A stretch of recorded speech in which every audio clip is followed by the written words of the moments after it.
যৌবনকালে সবচেয়ে বেশি বেঁচে থাকবো নারীর ফিতনা থেকে। কি থেকে ভাই? যৌবনকালে সবচেয়ে বেশি বেঁচে থাকবো কি থেকে? একটা হাদিস বলি, নবী সাল্লাল্লাহু আলাইহি ওয়াসাল্লাম বলেছেন, মা তারাকতু বা'দি ফিতনাতান আদাররু আলা রিজালি মিনান নিসা। আমি আমার পরে, নবীজি বলছেন, আমি আমার পরে পুরুষদের জন্য নারীদের চেয়ে ভয়ঙ্কর কোনো ফিতনা রেখে যাই নাই। কেমন ফিতনা? আপনি একটু অনেস্টলি বলেন তো দেখি, যে আমরা যারা এ ধরনের অনলাইনে বা অফলাইনে এই ধরনের হারাম সম্পর্কের সাথে আছি, মন থেকে কি আপনি ফিল করেন যে আল্লাহ আপনার সাথে আছে? বলেন তো দেখি, অনেস্টলি বলেন। আপনি যখন নামাজ পড়ে বাসায় ফিরে যান, ফিরে যেতে যেতে যদি আপনার চোখে খারাপ কিছু পড়ে, আপনার মনের নূরটা নষ্ট হয়ে আপনি বুঝতে পারেন না? বুঝতে পারেন না? যখন আপনি এরকম হারাম কোনো সম্পর্কে আছেন, নাউজুবিল্লাহ, আপনার মনটা যে শক্ত হয়ে গেছে আপনি বুঝতে পারেন না? আল্লাহর ওয়াস্তে নারী জাতির ফিতনা থেকে সর্বোচ্চ দূরত্ব অবলম্বন করবেন, আল্লাহ পাক তৌফিক দান করুন। কি করব তাহলে আমরা? ওই যে বলেছি, হালাল সম্পর্ক করতে পারলে হালাল, যদি করতে না পারি সবর করবেন। কি করবে? সবর করবেন, ভালো কাজে ব্যস্ত থাকবেন, বেশি বেশি রোজা রাখবেন। কি করবেন? বেশি বেশি রোজা রাখবেন, সোমবারে রোজা রাখবেন, বৃহস্পতিবারে রোজা রাখবেন। এভাবে আপনি আপনার জীবনটা গুছিয়ে নেন, আল্লাহ পাক প্রবৃত্তিকে নিয়ন্ত্রণ করার ক্ষমতা দিবেন ইনশাআল্লাহ। এরপরেও যদি ভুল হয়ে যায়, হতে পারে এই যুগটা ফিতনার যুগ, চরম ফিতনার যুগ। যদি কোনো ভুল হয়ে যায়, খবরদার আপনি হতাশ হবেন না। ভুল হয়ে গেলে কখনো হতাশ হবেন না, হতাশা শয়তানের পক্ষ থেকে আসে। কখনো হতাশ হবেন না। দেন অজু করে জায়নামাজে দাঁড়িয়ে 2 রাকাত নামাজ পড়ে আল্লাহকে বলবেন, আল্লাহ আমার ভুল হয়ে গেছে, আমাকে মাফ করে দাও। পারা যাবেন ইনশাআল্লাহ। জীবনে কখনো হতাশ হবেন না। জীবনে যাই হয়ে যাক না কেন, কখনো হতাশ হবেন না। মনে রাখবেন, আল্লাহ আপনার রব, আল্লাহ আপনার সাথে আছেন ইনশাআল্লাহ। অতএব নারীর ফিতনা থেকে নিজেকে বাঁচিয়ে রাখার চেষ্টা করুন, আল্লাহ পাক তৌফিক এনায়েত করুন। 7 নম্বরটা হচ্ছে, এই সমাজ আপনাকে যেভাবে শেখায়, কিভাবে শেখায়? এই যে স্কুল, কলেজ, ইউনিভার্সিটি, চাকরি, বিয়ে, সন্তান প্রতিপালন, আর তারপর ইন্না লিল্লাহি ওয়া ইন্না ইলাইহি রাজিউন, এই তো শেখায় নাকি? সবসময় মনে রাখবেন যে আল্লাহ রাব্বুল আলামিনের পরিকল্পনাই আপনার উপরে সবচেয়ে বেশি অগ্রাধিকার যোগ্য, সমাজের পরিকল্পনা নয়। পরিবার আপনাকে চাপ দিচ্ছে, চাকরি পাস না, পড়াশোনা করিস না, পড়াশোনায় কেন তুই 80 নম্বর পাইলি না, কেন চান্স পেলি না, কবে চাকরি পাবি, কবে আমাদেরকে দেখবি, খাওয়াবি, পড়াবি, এই যে চাপগুলো চারপাশ থেকে আসে কিনা? অনেক যুবক দেখা যায় মাদকাসক্ত হয়, অনেকে দেখা যায় আত্মহত্যা করছে ইদানিং, করছে কিনা ভাই? এই শব্দটা থেকে আমি এই পয়েন্টটা আজকে লিখেছিলাম যে ভুলেও আল্লাহর প্রতি বিশ্বাস এবং তাওয়াক্কুল হারাবেন না। সমাজ যেভাবে শেখায়, সমাজ চারপাশে যে চাপ আপনাকে দিচ্ছে, এই চাপে নিজে গা ভাসিয়ে দিবেন না। আপনি আল্লাহর কাছে দোয়া করবেন, আল্লাহর কাছে পথ চেয়ে নেবেন এবং আল্লাহর প্রতি তাওয়াক্কুল ভরসা করবেন। কখনো আত্মহত্যার পথ বেছে নেবেন। কি হয়েছে? 80 নম্বর পান নাই তো কি হয়েছে? আপনি চেষ্টা করেছেন কিন্তু চান্স পান নাই তো কি হয়েছে? চেষ্টা তো করেছেন আপনি চেষ্টা করেছেন, ইউনিভার্সিটিতে চান্সের জন্য আপনি চান্স পাই নাই, চেষ্টা করেছেন আপনি, বাস চেষ্টা করেছেন, পাই নাই, তাকদিরে ছিল পাই নাই, বাস। আমি আবার চেষ্টা করেছি। কখনোই আত্মহত্যার পথ বেছে নেবেন না। আর আমরা পিতা মাতাদেরকে রিকোয়েস্ট করব, কোনো অবস্থাতেই সন্তানকে এত বেশি চাপ দিবেন না যে সন্তানটার এই কোমরটাই ভেঙে চলো। এই সমস্যাগুলো দিন দিন বাড়ছে সমাজের মধ্যে। কেন এত চাপ দিচ্ছেন? তার প্রতিভা কোথায় খুঁজে বের করুন। তাকে জোর করে কেন টেনে লম্বা করার চেষ্টা করছেন?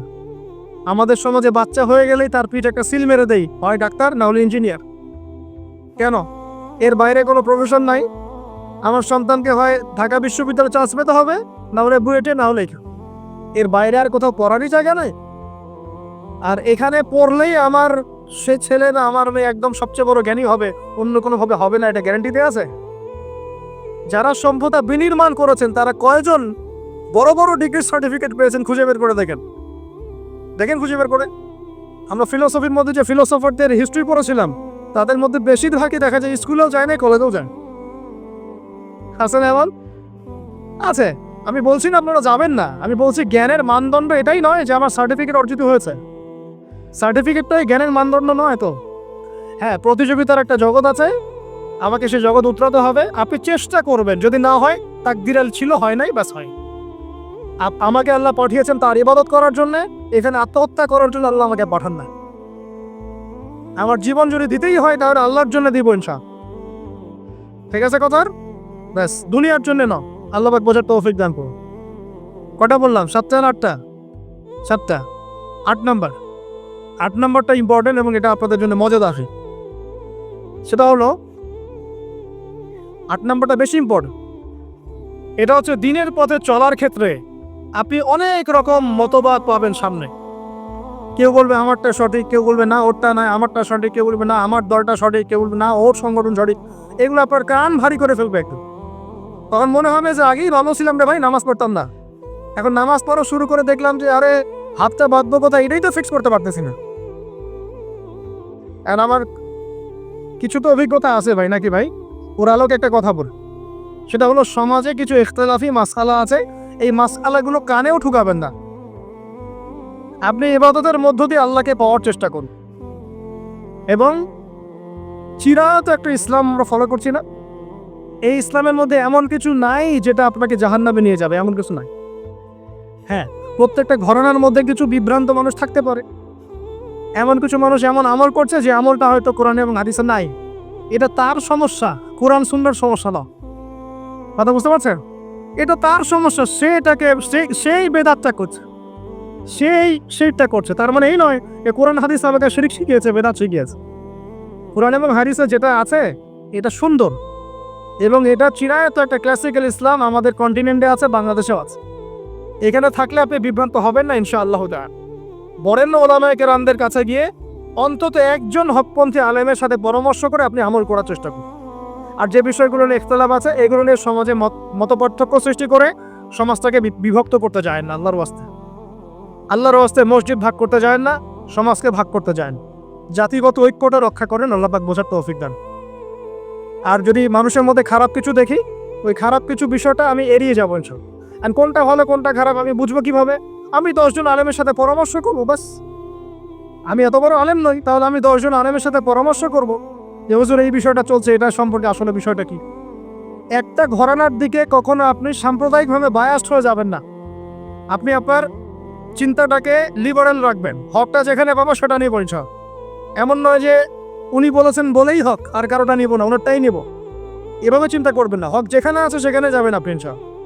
আল্লাহ পাক আমাদেরকে বোঝার তৌফিক দান।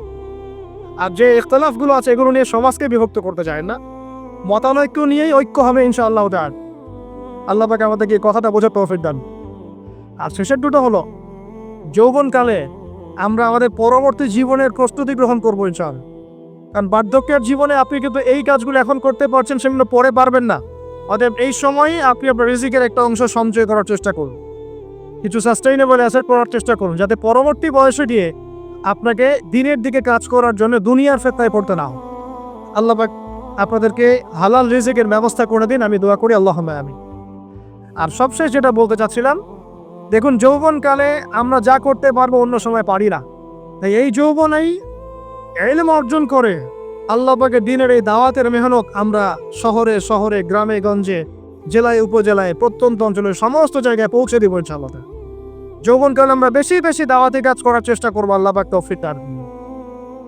যতটুকু জানেন, আপনি এতটুকু জানেন না যে নামাজ পড়তে হয় 5 ওয়াক্ত, তাহলে নিজে পড়েন, মানুষকে নামাজের দাওয়াত দেন।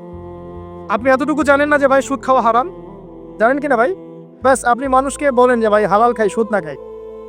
আপনি এতটুকু জানেন না যে জেনা করা হারাম, বাস আপনি আপনার বন্ধুকে দাওয়াত দেন, ভাই জেনার দিকে যাস না এবং হারাম অ্যাফেয়ার্সে যাস।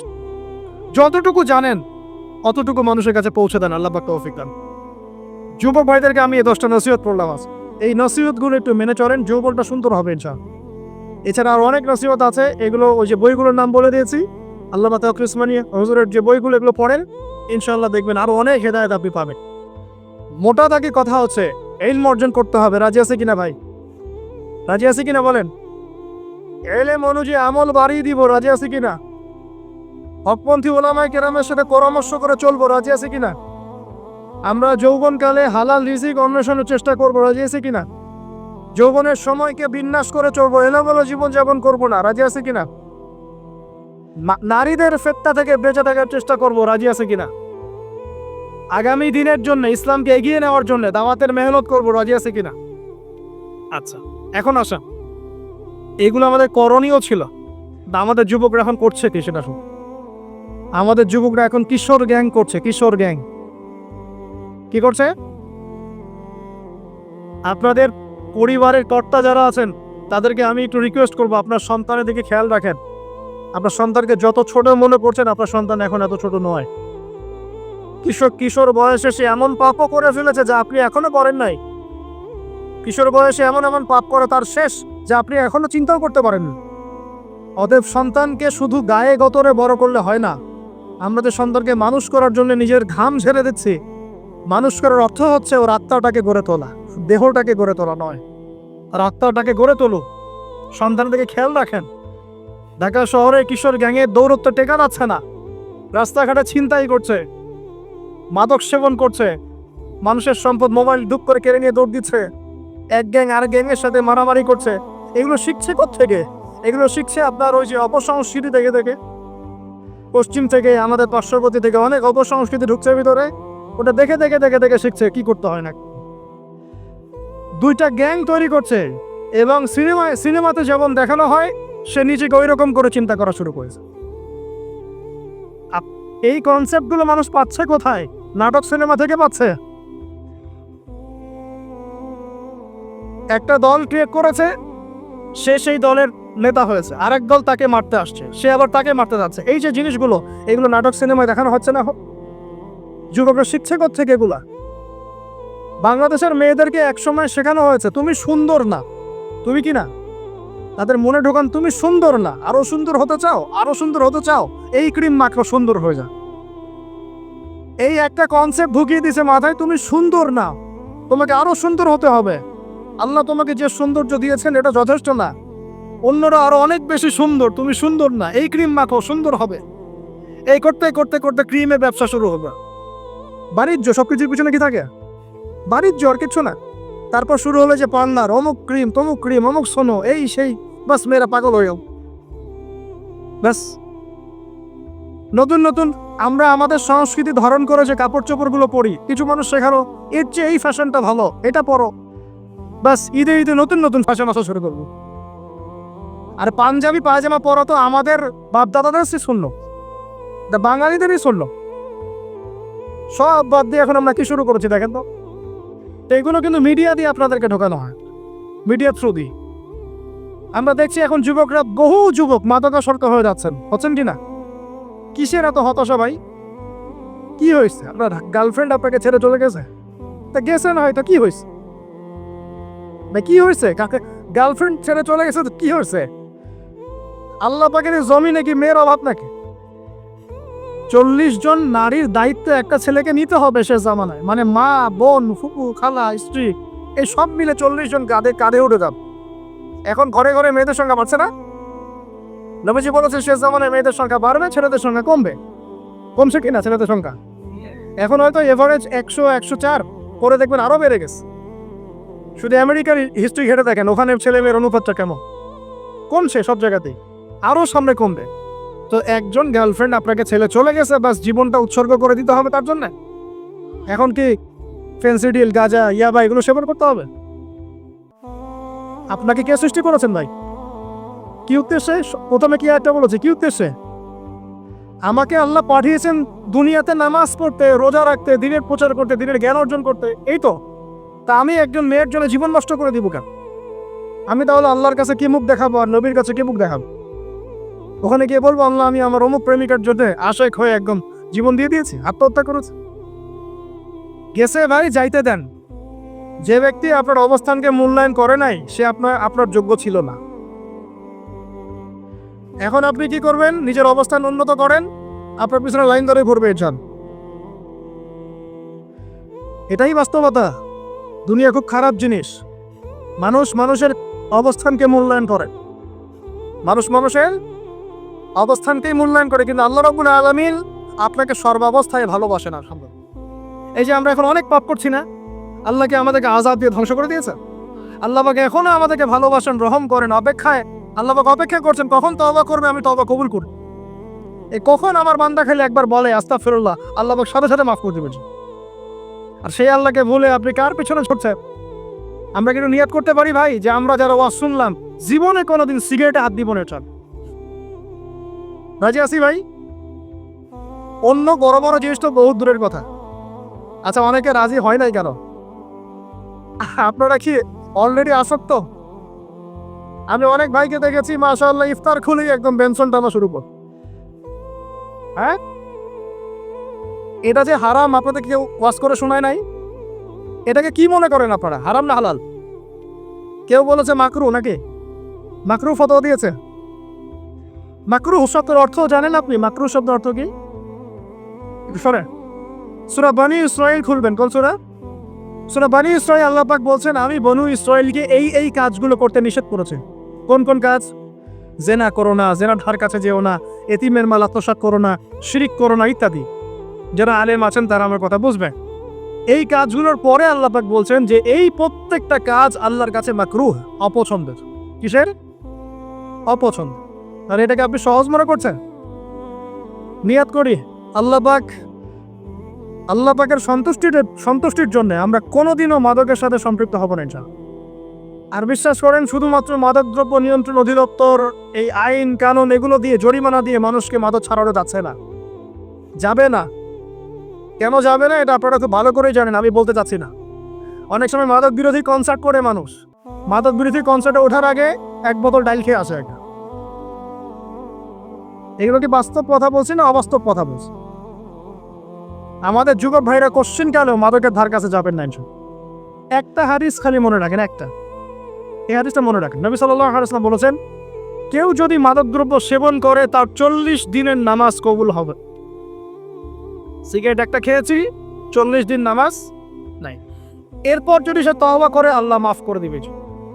আবার যদি মাদক খায় আবার 40 দিন কবুল হবে না। যদি আবার তওবা করে আল্লাহ মাফ করে দিবা। আবারও যদি খায় আবারও 40 দিন কবুল হবে না। আবারও তওবা করলে আল্লাহ আবার মাফ করে দিবে। চতুর্থবার সে যদি মাদক খায়, আল্লাহ রাসূল সাল্লাল্লাহু আলাইহি ওয়াসাল্লাম বলছেন আল্লাহ পাক কিয়ামতের মাঠে তাকে তিনাতুল খাবাল পান করাবেন। কি পান করাবেন? তিনাতুল খাবাল। সাহাবীরা বললেন, ইয়া রাসূলুল্লাহ, এটা কি তিনাতুল খাবাল? কি? নবী সাল্লাল্লাহু আলাইহি ওয়াসাল্লাম বলছেন, এটা হচ্ছে জাহান্নামীদেরকে আযাব দেওয়ার পর তাদের রক্ত মাংসের যে পুঁজ বের হবে, এই যে ড্রিঙ্কস, জাহান্নামের যে হার্ড ড্রিঙ্কস, এই ড্রিঙ্কসের নাম হলো তিনাতুল খাবাল। আল্লাহ পাক আমাদের সবাইকে মাদক থেকে বাঁচিয়ে রাখুন। হতাশা মাদক দিয়ে দূর হয় না। হতাশা দূর হবে, বলে দিব, 3টা জিনিস, মাত্র 3টা। কয়টা ভাই? 1, 5 ওয়াক্ত নামাজ। এক কি? নামাজে আপনি অজু করে সিজদা দেন, ইনশাল্লাহ আপনার মনে প্রশান্তি না আসলে আমাকে এসে বলেন যে আসলে। চোখের পানি, মনের আবেগ যা আছে আপনার ভিতরে, কষ্ট দুঃখ যন্ত্রণা সব আল্লাহকে ঢেলে দিবেন ইনশাআল্লাহ। নিজের আবেগ ধরে রাখবেন এখানে, আপনি আল্লাহর জন্য ঢেলে দিবে। মানুষকে আবেগ দেখা কিলা? মানুষ আপনার চোখের পানির মর্ম বুঝবে? মানুষ কি মানুষের চোখের পানির মর্ম বুঝে? আপনার পিতা যদি মারা যায়, আমার কাছে এসে দোয়া চান কান্নাকাটি করে, আমি দোয়া করতে পারবো কিন্তু আমি কিন্তু আপনার ফিলিংসটা বুঝতে পারবো না। আপনার অনুভূতি কে বুঝতে পারবেন? আল্লাহ পাক আপনার ঘাড়ের রগের চেয়েও কাছে আছে। সুবহান আল্লাহ পাক ঘাড়ের রগের চেয়ে কাছে আছে। গতকালকে বাংলাদেশের একজন বরেণ্য আলেমের সাথে একটা কনফারেন্সে ছিলাম। উনি বলছিলেন যে এক ব্যক্তি, এটা শোনেন, এক ব্যক্তি খুব তার শখ যে তিনি সাহাবীদের মতো নামাজ পড়া শিখবে। কথা বুঝতে পারছেন? সাহাবীদের মতো নামাজ শিখবে। তো একজন বরেণ্য আলেমের কাছে এসেছেন, এসে বলছেন যে আমাকে সাহাবীদের মতো নামাজ শিখিয়ে দেন। তখন সেই আলেম আরেকজন আলেমের সন্ধান দিয়েছেন, যা তুমি তার কাছে যাও, তিনি শেখাবেন। তো সেই ব্যক্তি একটু অবাক হয়েছেন, কারণ যাকে প্রশ্ন করেছিলেন তিনি অনেক বড় মুহাদ্দিস, আর যার কাছে পাঠানো হচ্ছে তিনি অত বড় মুহাদ্দিস নন, কিন্তু আবেদ, আমল করে। তাকে গিয়ে বলছেন উনি আমাকে পাঠিয়েছেন সাহাবী বলে নামাজ শিখিয়ে দেন। তখন তিনি বলছেন ঠিক আছে, সুন্দর করে ওযু করে আসো, সুন্দর করে ওযু করে আসো। ওযু করার সময় খালি খেয়াল রাখবা যে আমি ওযু করছি শুধু আল্লাহর সন্তুষ্টির জন্য। কি খেয়াল রাখবেন? ওযু করছি শুধু আল্লাহকে রাজি খুশি করার জন্য ওযু করছে, আর কোনো উদ্দেশ্য নয় আমার। ওযু করতে যাচ্ছে, তিনি আবার বলছেন দাঁড়াও, শুধু আল্লাহকে রাজি খুশি করার জন্য ওযু করো। আবার শুরু করছেন, আবার বলছেন শোনো, শুধু আল্লাহকে রাজি খুশি করার জন্য ওযু করো। এভাবে বলতেই আছেন, নামাজে দাঁড়িয়ে আছেন, দাঁড়ানোর আগে বলছেন শোনো, শুধু আল্লাহকে রাজি খুশি করার জন্য নামাজ পড়ো। বলতেই আছেন। এক পর্যায়ে সে ব্যক্তি নামাজ শুরু করলো। নামাজে মনোযোগ এদিক ওদিকে যায়, আর তার মাথায় এটা আসে, এই শুধু আল্লাহকে রাজি খুশি করার জন্য আমাকে নামাজ পড়তে হবে, শুধু আল্লাহকে রাজি খুশি করার জন্য নামাজ পড়তে হবে, এই চিন্তা তার মনের মধ্যে ঘুরপাক খাচ্ছে। এভাবে নামাজটা সে শেষ করেছে। শেষ করে চিন্তা করছে যে নামাজ তো পুরোপুরি মনোযোগ দিতে পারলাম না, বারবার মাথার মধ্যে এরকম চিন্তা আসছে, আল্লাহ আমাকে তো মাফ করে দাও, নামাজটা আমার মনে হলো না ঠিক মতো। তখন সে ফিরে এসে তার সে ওস্তাদকে বলছেন, আমার তো নামাজ এরকম এরকম করে পড়লাম, কিন্তু শেষমেশ মনে হলো যে নামাজটা হয়তো কবুল হয় নাই, আল্লাহর কাছে খুব মাফ চাইলাম, আল্লাহ আমাকে মাফ করে দাও, নামাজটা মনে হলো না। তখন সেই যে প্রথম ব্যক্তি যিনি পাঠিয়েছেন তিনি বলছেন, এটাই হলো সাহাবী বলা নামাজ। তারা আল্লাহকে রাজি খুশি করার জন্য নামাজ পড়তেন, নামাজ শেষ করে আল্লাহর কাছে ইস্তেগফার করতেন, আল্লাহ কিছুই হলো না, কিছুই হলো। আমার কথা কি বুঝতে পারছেন? অতএব আল্লাহকে রাজি খুশি করার জন্যে আপনি আপনার আবেগ, আপনার ইবাদত সব ঘেরে দিবেন, অন্য কারোর কাছে কিছু পাওয়ার আশা কম। অতএব নামাজ আপনার মাদকের দিকে যাওয়া লাগবে না, নামাজই আপনার হতাশা দূর করে দেবে ইনশাআল্লাহ। 2 নম্বর আমল হচ্ছে কোরআন তেলাওয়াত। যে ব্যক্তি কোরআন তেলাওয়াত করতে পারে নিয়মিত, তার মনের মধ্যে এই হতাশা, এই ভীরুতা, এই কাপুরুষতা কিচ্ছু আসবে না ইনশাআল্লাহ। আমি গ্যারান্টি দিচ্ছি আপনাকে, হতাশা আসবেই না আপনার মনে যদি আপনি কোরআন বুঝতে পারেন। কোরআনের একটা আয়াত নিয়ে কোনো সময় দেখা যায় 2-3 ঘন্টা সময় পার হয়ে যাচ্ছে, আয়াতটা ছেড়ে সামনে যেতে পারছি না। কোরআনের ভিতরে ঢুকলে আপনি দুনিয়ায় ভুলে যাবেন কি হচ্ছে আশপাশে। আমি এমন অনেক আলেমকে দেখেছি যে একটা বই, পাতলা একটা বই, আপনি বই নিয়ে পড়া শুরু করেছেন, যে ফজরের পরে জোহরের ওয়াক্ত হয়ে যাচ্ছে, বইটাই শেষ করতে পারেননি। বুঝতে পারছেন? যখন আপনি ইলমের ভিতরে ঢুকে যাবেন, কোরআনের ভিতরে, হাদিসের ভিতরে, আপনার দুনিয়ার খেয়ালই নাই। একজন আলেম তিনি এক রাত্রে একটা বই লিখেছিলেন, চটি বই, এক রাত্রের মধ্যে। বলা হচ্ছে তার সম্পর্কে বলা হচ্ছে যে রাতের খাবার তাকে দেওয়া হয়েছে, যে আপনি এটা খেয়ে নেন, খাবারটা পাশেই আছে, খাবারটা খাবো, এটা লিখে খাবারটা খাবো, এরকম তার চিন্তা ছিল। ফজর হয়ে গেছে, বই লেখাও শেষ, খাবার এই অবস্থায় পড়ে ডুবে গেছেন ভিতরে, খাওয়ার মাথায় খেয়াল নাই। এরকম হয়। একজন মনীষী, বিখ্যাত মনীষী, রিয়াদুস সালেহীন কিতাবের রাইটার, সংকলক আল্লামা নববী রাহিমাহুল্লাহ, এরকম সারা রাত চলে গেছে, পাশে 2টা খেজুর খাওয়ারই সময় পান, হাদিস নিয়ে গবেষণা করতে রাত পার হয়ে গেছে। আমি বলতে চাচ্ছি, যখন ইলমের ভিতরে, কোরআন হাদিসের ভিতরে ঢুকে যাবেন, আপনার দুনিয়ার খেয়াল আপনার চলে যাবে সব, এই টেনশন, হতাশা, এই সেই বাদ। তখনই আল্লাহ পাক আপনাকে তার পক্ষ থেকে রহমত দিবেন, বরকত দিবেন, আল্লাহ আপনার দুনিয়ার কাজগুলো করে দিবেন ইনশাআল্লাহ। কারণ কেউ আপনার দুনিয়ার ওই কাজটা করে দিয়েছে, কেউ ওই কাজটা করে দিয়েছে, কেউ বাসায় খাবার পাঠিয়ে দিয়েছে, আল্লাহ পাকই এগুলো করাই দিবেন ইনশাআল্লাহ। তো প্রিয় ভাইরা, মাদকে যাবো না আল্লাহর কাছে আসবো? 2 নম্বর কোরআন তেলাওয়াত, 3 নম্বর আল্লাহর জিকির। 3 নম্বর কি ভাই?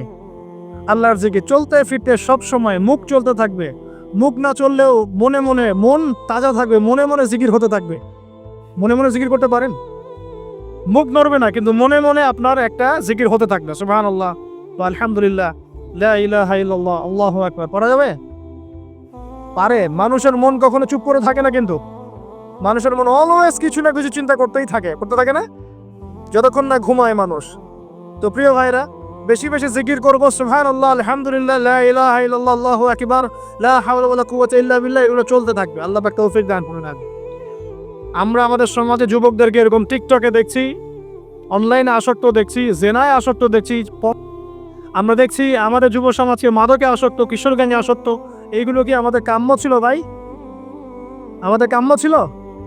এই অবস্থায় কি যুব সমাজ আল্লাহ পাকের দিনের পতাকা হাতে নিয়ে আল্লাহর জমিনে দিন কায়েম করতে পারবে কিনা, একটু আমাকে উত্তর দেন দেখি। এখন এই অবস্থায় পারবে?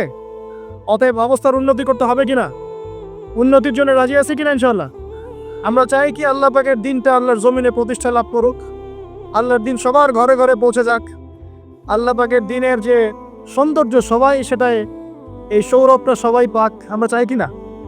সমাজে শান্তি প্রতিষ্ঠা হোক, আবার সেই রাসূলের মতো যুগ চলে আসুক, আমরা চাই কিনা? অতএব আমাদের সবাইকে যৌবনের এই প্রলোভনগুলো থেকে বেরিয়ে এসে আল্লাহ পাকের ইবাদতে আত্মনিয়োগ করতে হবে। আল্লাহ পাক আমাদের সবাইকে তৌফিক দান করুন, বলি আমিন। আমাদের সবাইকে আল্লাহ রাব্বুল আলামিন কোরআন এবং হাদিসের গভীর জ্ঞান অর্জন করার তৌফিক দান করুন, বেশি থেকে বেশি ইবাদত করার তৌফিক দান করুন। আল্লাহ পাক সবাইকে হারাম সমস্ত রিজিক থেকে বাঁচিয়ে রাখুন, জেনা, ব্যভিচার এবং নারীর ফিতনা, মাদক থেকে আল্লাহ বাঁচিয়ে রাখুন। আল্লাহ পাক আমাদের সবাইকে হালাল রিজিক, হালাল সম্পর্ক যথেষ্ট করে দিন। আল্লাহ পাক আমাদের সবাইকে যেন দিনের দাওয়াতের মেহনত করার তৌফিক দান করেন এবং আলেম ওলামার সাথে পরামর্শ করে দিন শেখার এবং বোঝার তৌফিক দান করেন। আর লেকচার শেষ করার আগে দুটো বিষয় বলে শেষ করছে, একটু মনোযোগ দিন। একটা হচ্ছে আমাদের যুবতী দিনী বোনদের জন্য, এখানে বোনরা আছেন না? আছেন কি না? দিনী বোনরা আছেন? একটা নসিহত দিনী বোনদের জন্য আমি একটা নসিহত করতে চাচ্ছি, একটা নসিহত। আমার এই একটা নসিহত একটু মন দিয়ে শুনুন প্রিয় দিনী বোন।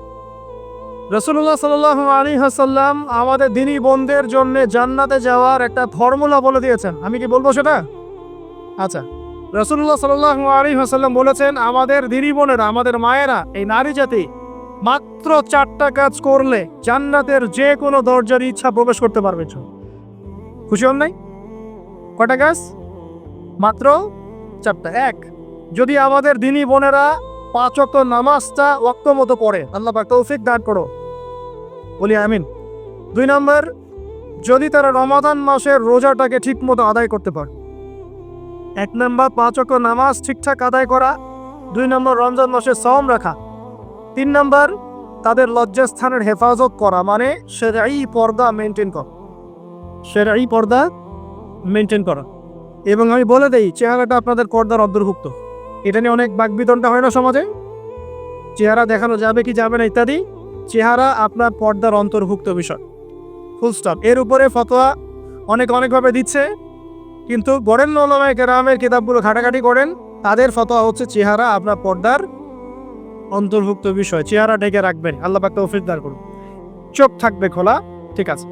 4 নম্বর, স্বামীর আনুগত্য করতে হবে। স্বামীর আনুগত্য, এই যে আনুগত্য শব্দ শুনলেই মানুষের একটা মানে নেগেটিভ ধারণা তৈরি হতে পারে। স্বামীর আনুগত্য মানে কি আমি তার দাসত্ব করব?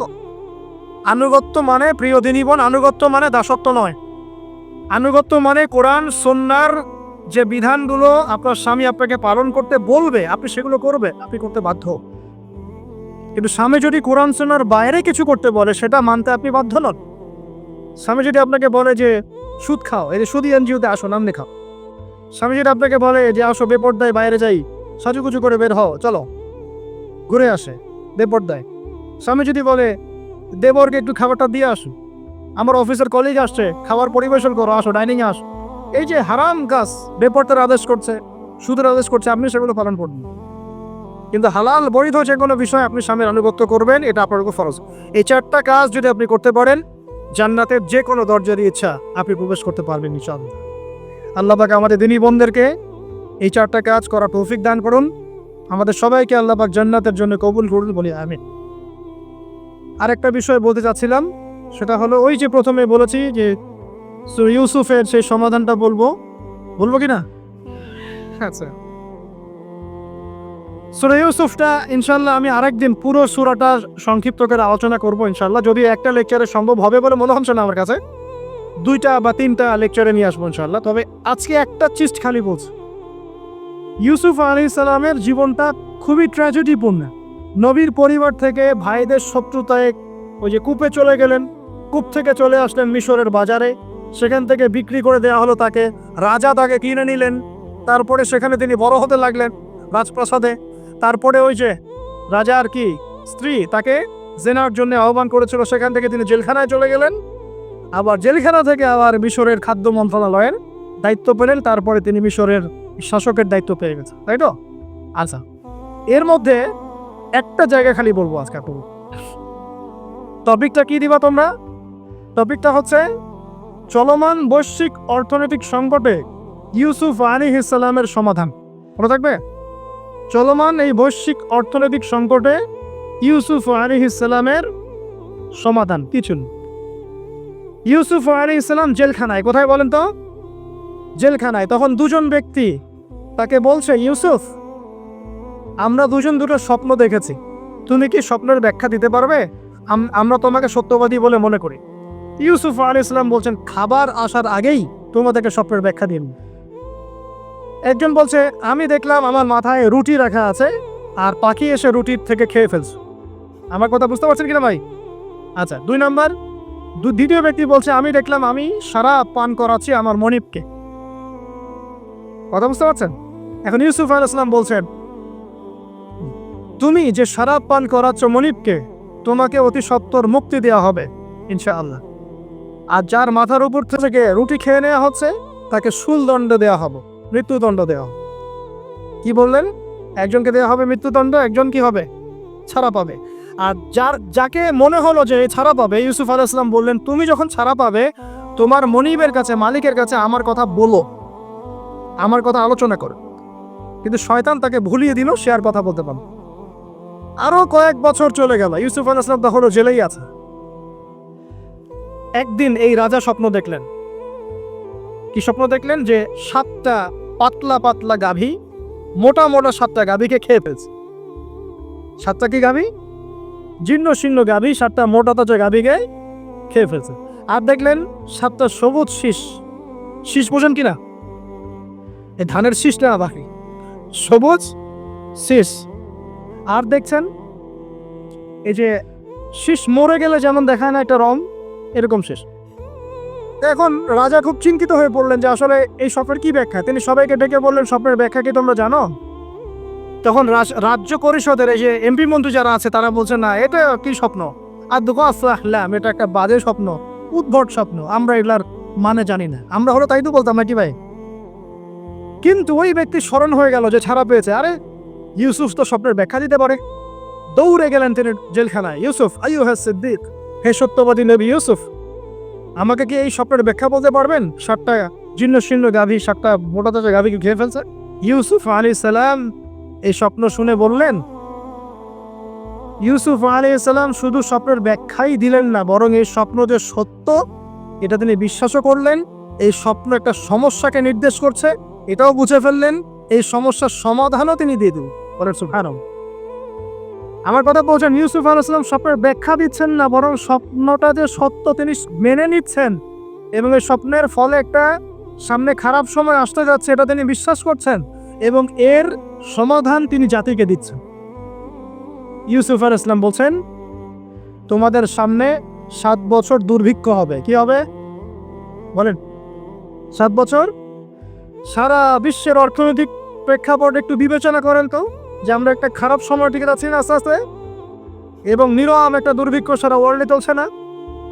করোনার সময় ছিল, ওই সময় একটা সমস্যা ছিল, ইউক্রেন রাশিয়ার ইস্যু ছিল, আরো অনেক ইস্যু আছে, শুধু এগুলো ইস্যু না, অপচয় ইস্যু আছে, দুর্নীতি ইস্যু আছে, জুলুম আছে, তারপরে যে পারমাণবিক ক্ষেত্রগুলো আছে, বড় বড় পরাশক্তিদের চাপ আছে, অনেক ব্যাপার আছে, রিজার্ভ কমেছে, অনেক বিষয় আছে।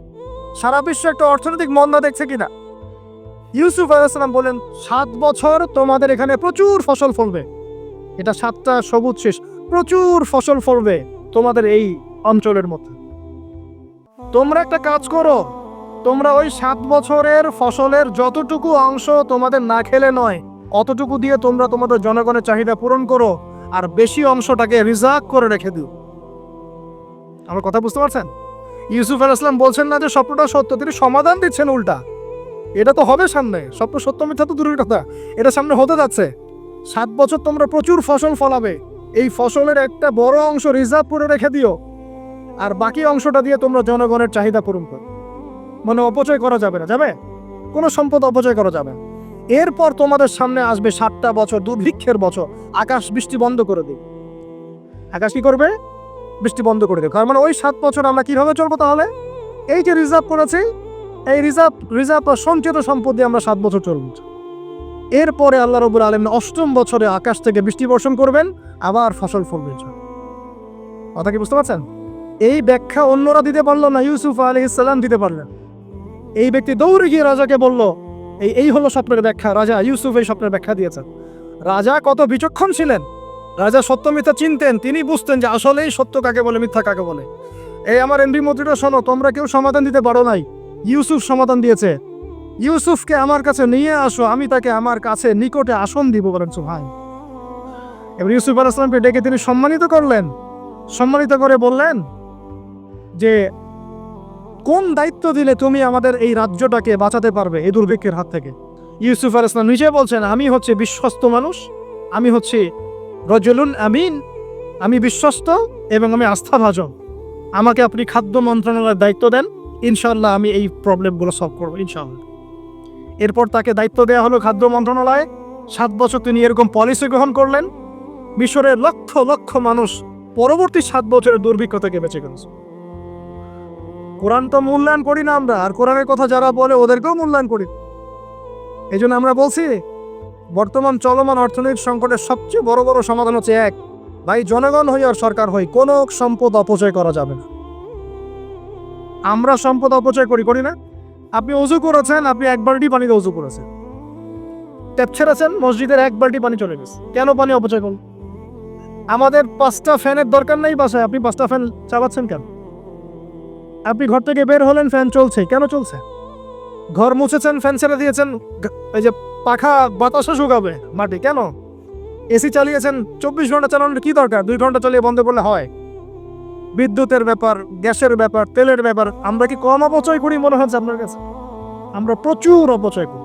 আর আমরা জনগণের সাধু না, আমরা বেশি অপচয় করি। আমরা অপচয় করি না ভাই, প্রমাণ আপনি নিজের বাসায় পাবেন। পানির অপচয়, আপনার তেলের অপচয়, আপনার গ্যাসের অপচয়, আপনার বিদ্যুতের অপচয়, এইগুলোর উপর কঠিন আইন করা দরকার। অপচয় করলে শাস্তি দিতে হবে, অপচয় করা যাবে না। অপচয় কমালে কি হবে? আমরা সম্পদ বেশি রিজার্ভ করতে পারবো। এই যুগে কি কি সম্পদ রিজার্ভ করলে আমরা সচ্ছল হতে পারবো, এই হেদায়েতগুলো আপনাকে ওই সোকল প্রোটেস্ট্যান্ট মৌলবীরা দিতে পারবে না ইনশাআল্লাহ তাআলা, কারণ তাদের কাছে ইকোনমিক্সের জ্ঞান নাই।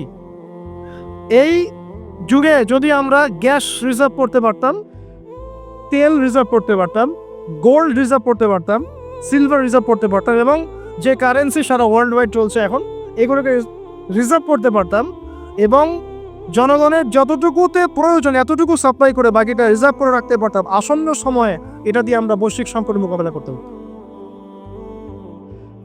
আমার কথা রাগ করলেন? আমি কি কারো শত্রু, কোনো দলের লোক? আমি আপনাদের জাতির একজন, আপনার দিনই ভাই, আপনার শুভাকাঙ্ক্ষী, এবং আপনি আর আমরা ভাইয়ের মতো। কিসের মতো? নিজের ভাইয়ের মতো। আপনার গায়ে আঘাত লাগলে আমি কষ্ট পাবো, আপনাকে কি গালি দিলে আমি কষ্ট পাবো। আমাদের জনগণের ক্ষতি হলে আমাদের বুক কাঁদবে না? জনগণের ক্ষতি হলে, দুঃখ দুর্দশা আমাদের বুক কাঁদা উচিত কি না? আমাদের সবাইকেই যার যার দায়িত্ব পালন করতে হবে। আমরাও অপচয় বন্ধ করে দিব ইনশাআল্লাহ। তা রাজি আছি ইনশাআল্লাহ? যত বাকি বকেয়া সব আছে সব পরিশোধ করার চেষ্টা করবো ইনশাআল্লাহ। আমরা সরকারি সম্পদ অন্যায়ভাবে আত্মসাৎ করব না, এবং আমরা আমাদের সমাজে যত দুর্নীতি আছে এটা বন্ধ করতে হবে। যত প্রকার দুর্নীতি আছে বন্ধ করতে হবে, যত কালো টাকা আছে সাদা করতে হবে, এবং সাস্টেইনেবল অ্যাসেটগুলোকে রিজার্ভ করতে হবে। তাহলে আগামীতে বিশ্ব ডুবে যাক, বাংলার মাটি ডুববে না ইনশাআল্লাহ। এখন কোরআন এবং হাদিসের অনেক বিষয় আমরা প্রমাণ করতে সক্ষম হই আমাদের ক্ষুদ্র জ্ঞানে। আবার এমন অনেক বিষয় আছে যেগুলো আমরা আমাদের ক্ষুদ্র জ্ঞানে প্রমাণ করতে পারি না। যেমন ফেরেশতার অস্তিত্ব কি আমরা প্রমাণ করতে পেরেছি? আপনি কি ল্যাবে প্রমাণ করতে পারবেন? জিন জাতির অস্তিত্ব আমরা কি চোখে দেখে প্রমাণ করতে পারবো? কবরে আযাব দেওয়া হয়, আপনি কি এটা দেখে প্রমাণ করতে পারবেন? রূহ বা আত্মা বলে কিছু আছে আমাদের দেহের মধ্যে, এটা কি আপনি প্রমাণ করতে পেরেছেন? অনেক সময় মুমিন ব্যক্তি স্বপ্ন দেখে এবং স্বপ্নগুলো সত্য হয় কি না? এবং হাদিসে এসেছে শেষ জামানায় মুমিন ব্যক্তির স্বপ্ন কিন্তু সত্য হবে বেশি বেশি। তো এখন এই যে এমন কিছু বিষয় যেগুলো আমরা বাহ্যিক জ্ঞান দিয়ে প্রমাণ করতে পারছি না, কিন্তু আল্লাহ রাব্বুল আলামিন বলেছেন এগুলো সত্য, আমরা চোখ বন্ধ করে বিশ্বাস করি কিনা? বিশ্বাস করেন কিনা? জান্নাত দেখেছেন?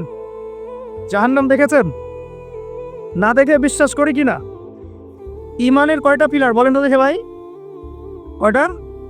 6টা। কয়টা?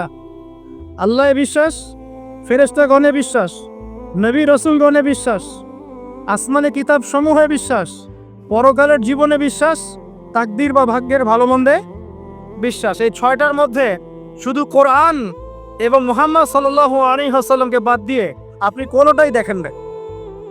দেখেছেন? আল্লাহকে দেখেছেন? ফেরেশতা মণ্ডলী, আগের আসমানি কিতাবগুলো, মুহাম্মদ সাল্লাল্লাহু আলাইহি ওয়াসাল্লামকে সাহাবীরা দেখেছেন, আপনি কি দেখেছেন?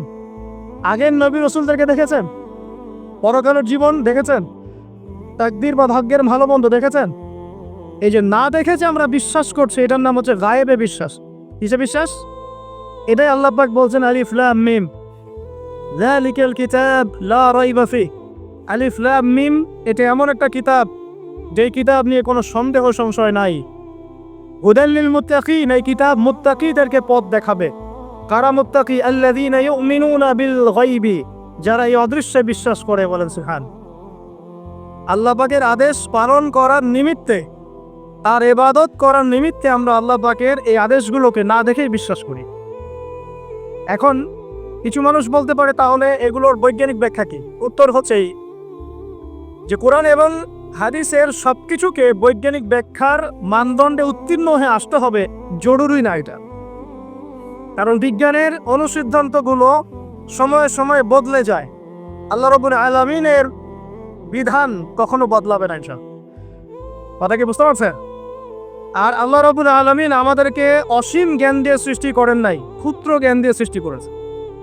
আমরা আমাদের ক্ষুদ্র জ্ঞানে এতটুকু প্রমাণ করতে পারবো না, ভালো করে বোঝেন, আমরা আমাদের ক্ষুদ্র জ্ঞানে এতটুকু প্রমাণ করতে পারবো না যে আগামীকাল আপনার সাথে কি ঘটবে।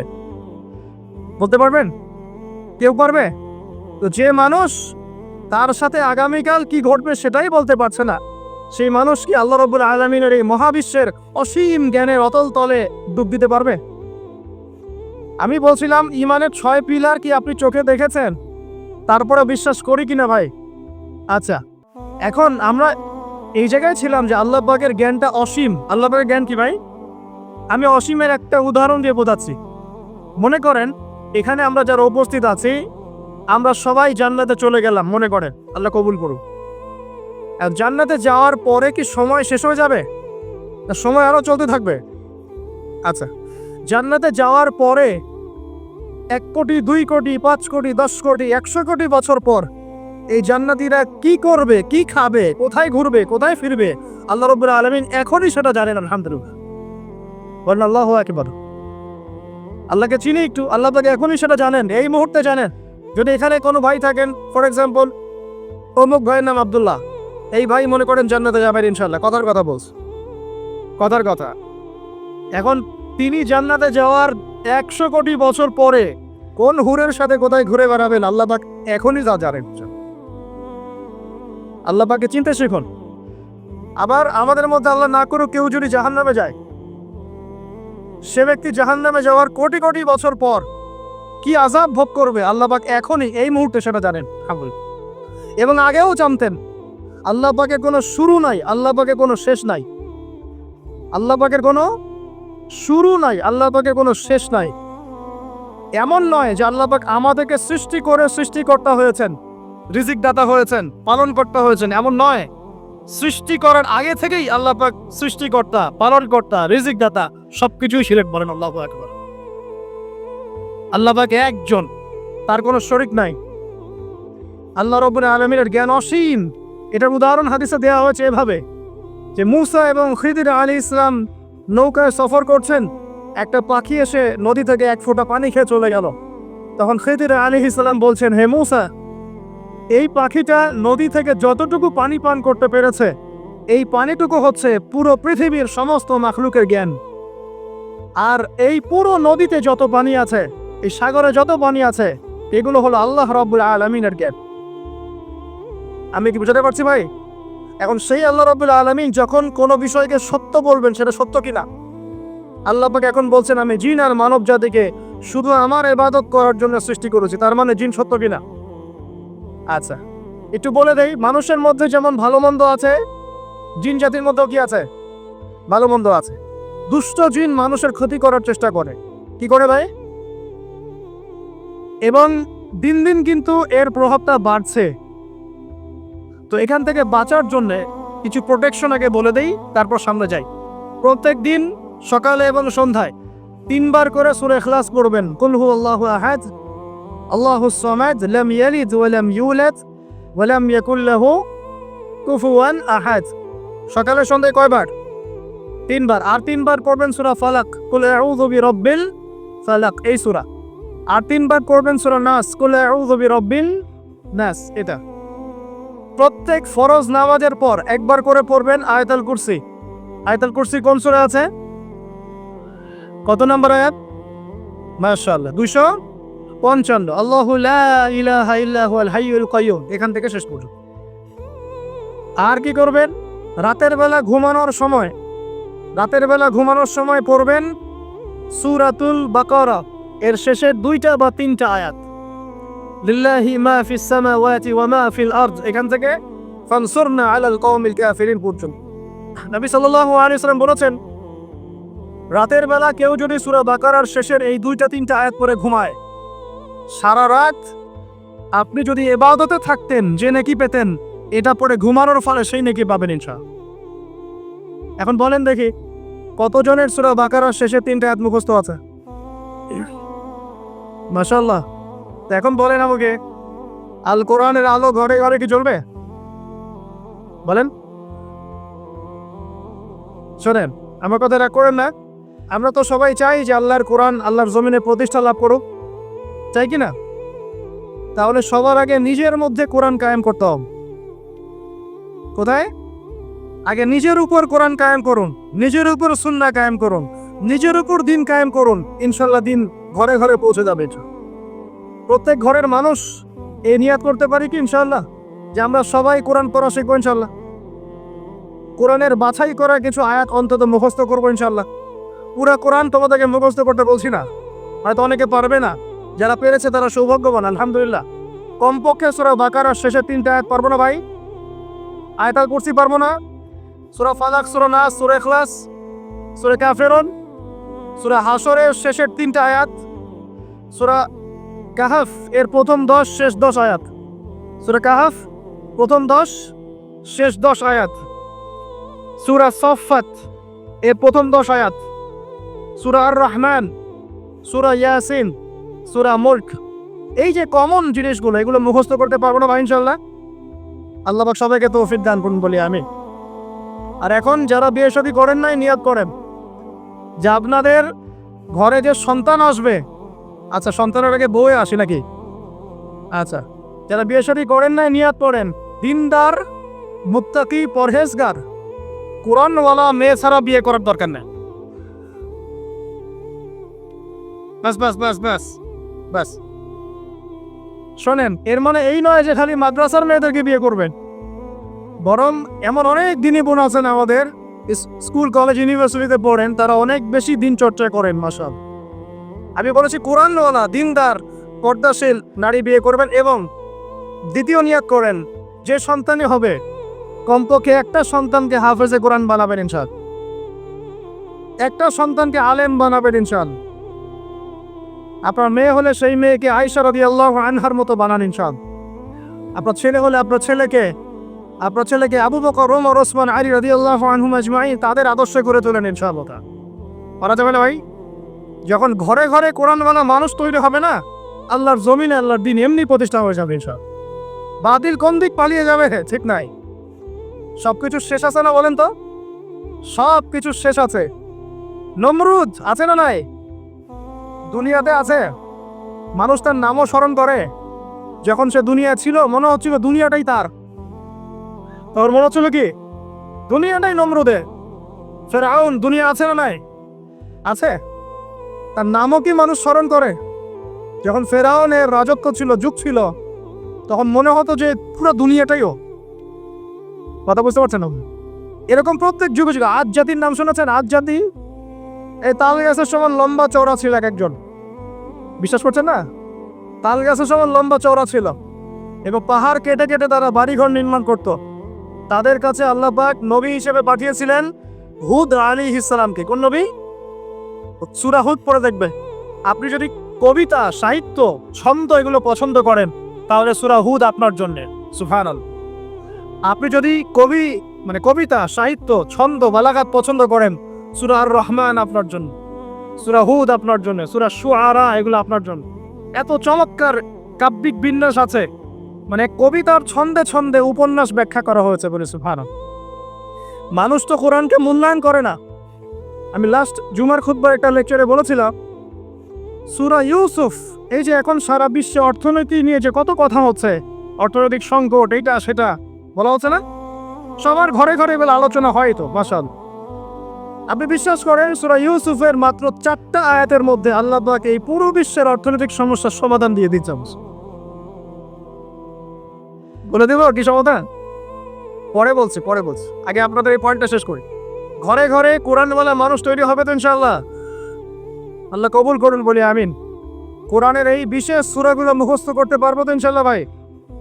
এগুলো নিয়মিত চর্চা করলে আপনাকে দুষ্ট জিন, জাদু, বদনজর এগুলো গ্রাস করবে না ইনশাল্লাহ। আরেকটা বইয়ের নাম বলে দেই, বই কিনবেন। আমি যে প্রত্যেকটা লেকচারে একটা একটা করে 2টা করে বইয়ের নাম বলি, বইগুলো কিনবেন আল্লাহর রাস্তায়। আজকে শুধু একটা বইয়ের নাম বলবো না, আজকে আমি এমন একজন রাইটারের নাম বলে দিব যে রাইটারের সবগুলো বই বাসায় কিনবেন আপনারা ইনশাল্লাহ। যদি আপনি এই রাইটারের, এই আলেমের সবগুলো বই বাসায় রাখতে পারেন এবং চর্চা করতে পারেন, ইনশাআল্লাহ আপনি সিরাতুল মুস্তাকিমেই থাকবেন ইনশাআল্লাহ। আমি আপনার জিম্মেদার হচ্ছি ইনশাআল্লাহ। যদি আপনি পথভ্রষ্ট না হয়ে যান, এই বইগুলোতে এত চমৎকার করে গাইডলাইন দেওয়া আছে, আপনি ইনশাআল্লাহ সঠিক পথেই থাকবেন। নামটা বলে দিব, সবার প্রিয় আলেম, পুরো বিশ্বে, শুধু বাংলাদেশের না, অন্যতম একজন প্রিয় আলেম, বিদগ্ধ আলেমে দিন আল্লামা মুফতি তকি উসমানী দামাত বারাকাত। নাম শুনেছেন? কি নাম শুনেছেন? আচ্ছা, তার অনেক বই আছে, প্রায় 200, 300, 400। সবগুলা বই বাসায় কিনবেন ইনশাআল্লাহ। ইবাদত নিয়ে বই আছে, মুআমালাত নিয়ে বই আছে, তাসাউফ নিয়ে বই আছে, জিকির নিয়ে বই আছে, অর্থনীতি নিয়ে বই আছে, ওয়ার্ল্ড অ্যাফেয়ার্স নিয়ে বই আছে, প্রতিটা সাবজেক্ট ধরে ধরে বই আছে। কোথায় পাবেন? এই তো অনলাইনে অনেক বুকশপ আছে না, এগুলোতে পাবেন। বাংলা বাজারে ঢাকায় পাবেন, এগুলো অনুবাদ হয়ে গেছে আলহামদুলিল্লাহ। এবং বাংলাদেশে অনেক স্টুডেন্ট আছে তার হাতে গড়া, তাদের এলেম, তাদের আমল, তাদের আখলাক দেখলে পরকালকে চেনা যায়। মাশা, বই কিনতে পারবেন তো একটু ইনশাল্লাহ? আরে ভাই, ইউনিভার্সিটির ক্যান্টিনে বসলেই তো 100 টাকা শেষ হয় আপনার। আর ক্যান্টিনে যদি বোরখাওয়ালা কাউকে নিয়ে বসেন তাহলে তো শেষ।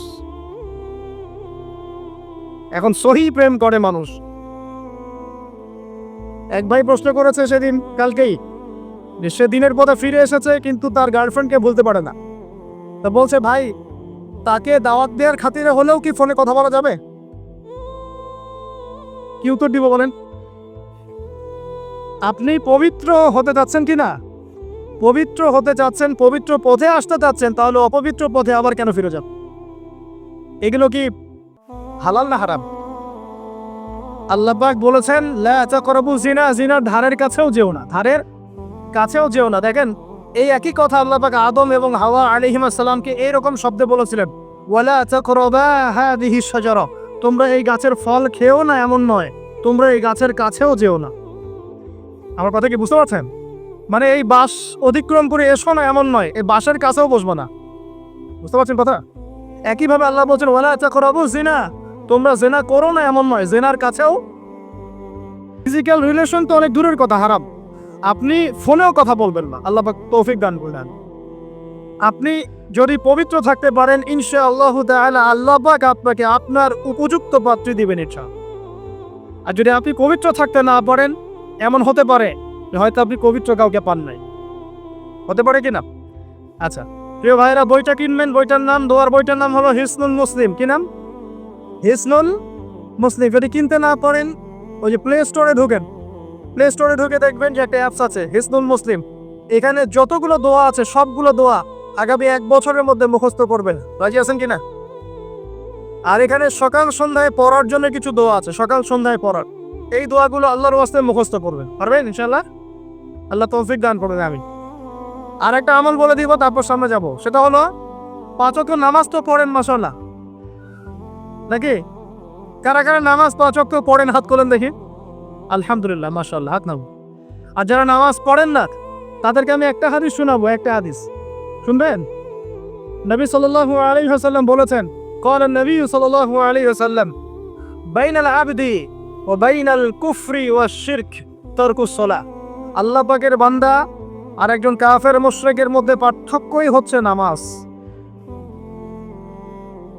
আল্লাহ পাকের বান্দা মানে মুমিন মুসলিম এবং একজন কাফের মুশরিকের মধ্যে পার্থক্য কি? মান তারাকা সালাতান মুতাআম্মিদান ফাকাদ বারিয়াত মিন যিম্মাতিল্লাহ। কেউ যদি ইচ্ছাকৃতভাবে তার উপর ফরজ নামাজকে ছেড়ে দেয়, সে যেন আল্লাহ পাকের জিম্মেদারি থেকে মুক্ত হয়ে গেল। অন্য হাদিসে আছে, মান তারাকা সালাতান মুতাআম্মিদান ফাকাদ কাফার। কেউ যদি ইচ্ছা করে নামাজ ছেড়ে দেয়, সে ব্যক্তি কুফরি করলো। বলি নাউজুবিল্লাহ। আমরা কি কুফরি করতে চাই নাকি ভাই?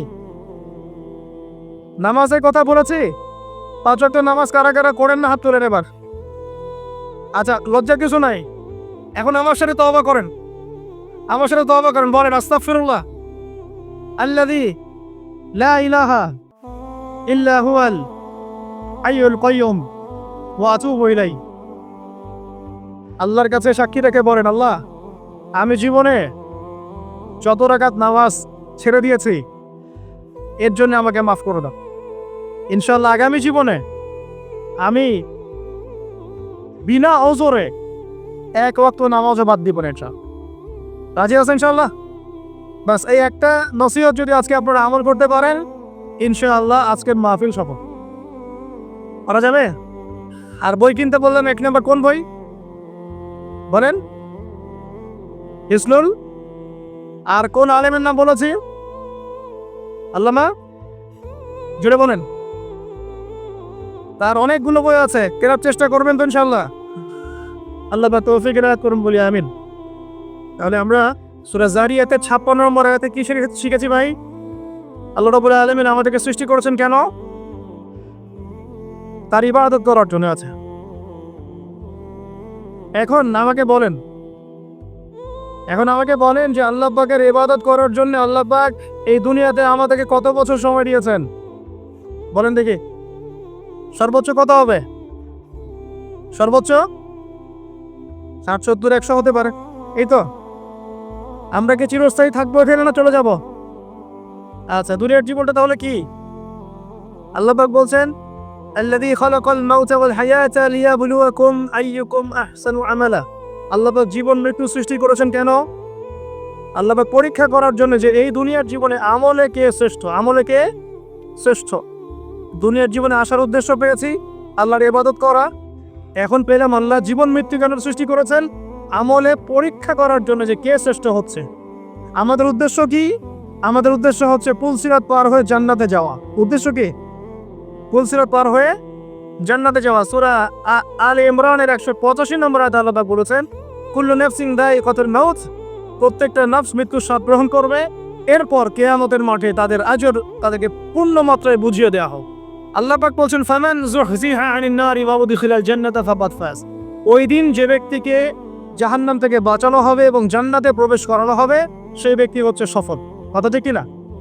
তাহলে উদ্দেশ্য পেলাম তো, আমাদের গন্তব্য পেলাম তো। আমাদের গন্তব্য কি তাহলে?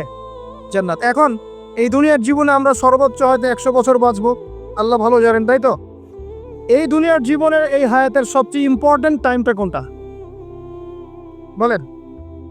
সবচেয়ে ইম্পর্টেন্ট টাইম কোনটা? যৌবন কিনা? যৌবন কাকে বলে? যৌবন কাকে বলে? কত বছর থেকে কত বছর পর্যন্ত? 20 থেকে 40 বা 15 থেকে 40 বা 20 থেকে 50, এই তো। আচ্ছা, এই বয়সের মধ্যে কারা কারা আছেন হাত তোলেন দেখো। মাশাআল্লাহ, সবাই তো দেখে এই বয়সে হাত নামা। এখন এই বয়স সম্পর্কে আগে 2টা হাদিস শোনেন, আমার দিকে তাকান, তারপরে আমি বলছি অবস্থা কি, করণীয় কি। আমি বলেছি যুবকদেরকে কিছু নসিহত করবো আজকে, নিয়াত করেছি, ঠিক আছে ভাই? আচ্ছা, যুবকদের সম্পর্কে প্রথম হাদিস, রাসূল সাল্লাল্লাহু আলাইহি ওয়াসাল্লাম বলেছেন, কিয়ামতের মাঠে মানুষ যখন উঠবে, আমরা উঠবো কিনা? আচ্ছা, নাকি উঠবো না? যারা আগুনে পুড়ে গেছে তারা উঠবে কিনা? যারা পানিতে ডুবে গেছে, যাদের লাশও খুঁজে পাওয়া যায় নাই, উঠবে কিনা? উঠবে। আচ্ছা, যখন মানুষ উঠবে তখন তাকে 5টা প্রশ্ন করা হবে। কয়টা ভাই? এই 5টা প্রশ্নের আগে সে তার পা সামনেও ফেলতে পারবে না, পিছনেও ফেলতে পারবে না। আমরা কি একটু চিন্তা করতে পারছি কত ভয়ঙ্কর হবে বিষয়টা? এই সামান্য গরমে আমাদের অবস্থা খারাপ, সূর্য সেদিন সামনে নিচে, আর মানুষ উঠে দাঁড়িয়ে আছে, তাদেরকে 5টা প্রশ্ন করা হবে। যতক্ষণ পর্যন্ত প্রশ্নের উত্তর দিতে পারছে না, সামনেও যেতে পারবে না, পিছনেও আসতে পারবে না, পা নড়াতে পারবে না। 1, তোমার পুরো জীবনটা তুমি কোন কাজে ব্যয় করেছো? উত্তর কি রেডি আছে আমাদের কাছে? আমরা কি বলতে পারবো, হ্যাঁ আল্লাহ, আমরা আমাদের পুরো জীবন তোমার ইবাদত করে কাটিয়েছি? 2, তোমার যৌবন স্পেশালি তুমি কোন কাজে ব্যয় করেছো? তোমার যৌবন তুমি স্পেশালি কোন কাজে ব্যয় করেছো? যুবকরা কি উত্তর দেওয়ার জন্য প্রস্তুত আছে যে আমাদের যৌবন আমরা আল্লাহর পথে কাটিয়েছি? সবাই কি বলতে পারবো? 3 নাম্বার, তোমার রিজিকের উৎস কি ছিল? কোন পথে সম্পদ অর্জন করেছো? 4 নাম্বার, কোন পথে সম্পদ ব্যয় করেছো? কোন কোন খাতে সম্পদ ব্যয় করেছো? আমরা কি আমাদের আয় এবং ব্যয়ের হিসাব দেওয়ার জন্য প্রস্তুত? 5, তোমাকে আমি যে জ্ঞান দিয়েছিলাম সেই জ্ঞান অনুযায়ী আমল করেছো কিনা। আল্লাহ পাক আমাকে আপনাদের সবাইকে তৌফিক দান করুন।